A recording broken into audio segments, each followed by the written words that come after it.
আমার শ্বশুর যদি বাড়িঘর ঠিক না করে তাহলে আমি আর শ্বশুর বাড়ি আসবো না। দেখেন তো এর মধ্যে শ্বশুর বাড়ি আসা যায়, একটু বৃষ্টি হলে পরে আমার শ্বশুর বাড়ি আসা যায় না। আর আসলে হুন্ডা রাখা আসা লাগে ওই রাস্তার ঘর, আর রাস্তা হুন্ডা রাখার জায়গায় নাই। শ্বশুর বাড়ি যে আসবো কিভাবে আসবো দেখেন দেখেন দেখেন দেখেন দেখেন। আসা যাবে না, আপনি আসেন না এদিক দিয়ে, আসা যাবে আমি যাবো গাড়ি কিন্তু পড়ে যাবে না, গাড়ি পড়ে যাবে না, গাড়ি কিন্তু পড়ে যাবে না। দেখছেন কি অবস্থা। আসেন না আপনি। আমি এর আগে আব্বাকে অনেকবার বলেছি উঠানের মধ্যে একটু বালু 2 টলি বালু নিয়ে আসি দেন, আর ওই রাস্তা পার 2 টলি বালু নিয়ে আসি দেন। 2 টলি বালুর দাম কত? অল্প কয়টা টাকা লাগে। তোমরা চাও যে তোমার বাড়ি আর না আসি না, কি আর বোঝেন না কেন আপনি? আমি তো বাইক নিতে আসা করি, বৃষ্টির দিনে শ্বশুর বাড়ি আসি, ভালো মন্দ একটু খাবো, তাও সে উপায়ও নাই। দেখেন কি অবস্থা, দেখছেন? তোমার রসুন বলে সব বিক্রি করে দিচ্ছ। রসুন এখন আব্বু জানে এখন কি চলো তো একটু দেখি। আব্বা আসসালামু আলাইকুম, ভালো আছেন? নানির বাড়ি আসি আর বাইরে যাওয়া লাগে না, এদিকে আসো এদিকে আসো। আমি আইছি মূলত আমার ছোট ছেলে তার নানার বাড়িতে আসছে, এই বাড়ি থেকে যাবে না, লেখাপড়া বাদ দিয়ে দেখেন নানার বাড়ি আসি চুপ করে। এদিকে আসো এদিকে আসো। তুমি কি বাইরে যাবে না? বাইরে যাবে? নানির বাড়ি আসলে কি বাইরে যাইতে মন চায় না? মাশাআল্লাহ, এখন তো অনেক রসুন রয়েছে। ও এই কাটিয়ে এগুলি বাজারে নিয়ে যাবেন? মাশাআল্লাহ, এগুলি এখন কত করে মন হচ্ছে?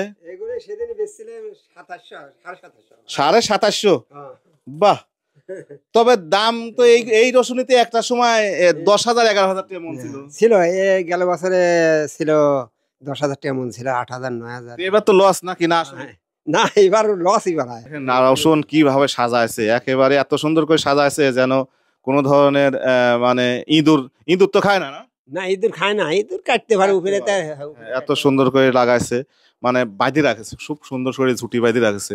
যাই হোক, আমি আবারও বলি আমি কিন্তু রসুন টসুন নিতে আসি নাই, রসুনের দাম কমে গেছে। আমি আসছিলাম ছেলেকে নিতে, তো বাইরে যে কাদা, প্রচুর বৃষ্টি হচ্ছে দেশে আপনারা জানেন, তো আমার বাড়িতে যাওয়া ভুলেই গেলেন।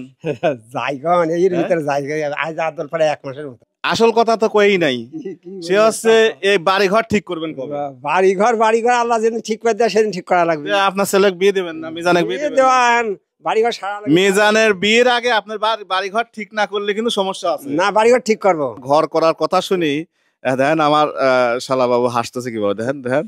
আচ্ছা, আমার শ্বশুরকে আমি ঘর নতুন বাড়ি করার কথা বলছি, কিন্তু ও হাসে কে? এদিকে আসো এদিকে আসো, আমি ঘটনা বুঝতেছি নি। আমি আমার শ্বশুরকে নতুন বাড়ি করার কথা বলছি, কিন্তু তুমি হাসো কে? আসতে আপলো মানে এইখানে তো বাড়ি করা মানে অন্য বিষয় চলে আসতেছে কিন্তু ভাইয়া। আমি বাড়ি করার কথা করছি, কিন্তু ও হাসে কে? কিছু বুঝলাম না। আলহামদুলিল্লাহ, তাতে বাড়ি করুক, আমারই ভালো হবে না একটু। না, ঘর করার দরকার আছে আসলে।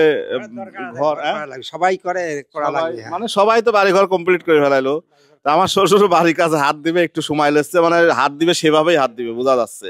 যাই হোক, সবাই ভালো থাকবেন। আর ওই দেখেন আমার পণ্ডিত, ওই পণ্ডিত দেখলে আর জন্যই এই বৃষ্টি কাদার মধ্যেই আমার এই শ্বশুর বাড়ি আসা। উনি নানার বাড়িতে আসলে পরে সহজে যেতে চায় না, এত ছোট মানুষ, তারপর যেতে চায় না। আর বোঝেনই তো যে পড়াশোনা, স্কুলে যাওয়া, এই যে ফাঁকি দেওয়া যায় কিভাবে নানার বাড়িতে যাই। দেখেন, তা রেডি হও নাকি? চলো বাইরে যাই। বাইরে যাবে না? তাও বাইরে যাবে না, চিন্তা করেছেন। যাই হোক, সবাই ভালো থাকবেন, সুস্থ থাকবেন। আর দেশে প্রচন্ড মানে প্রচন্ড বৃষ্টি, এই বৃষ্টির মধ্যেই আসছি ওকে নিতে।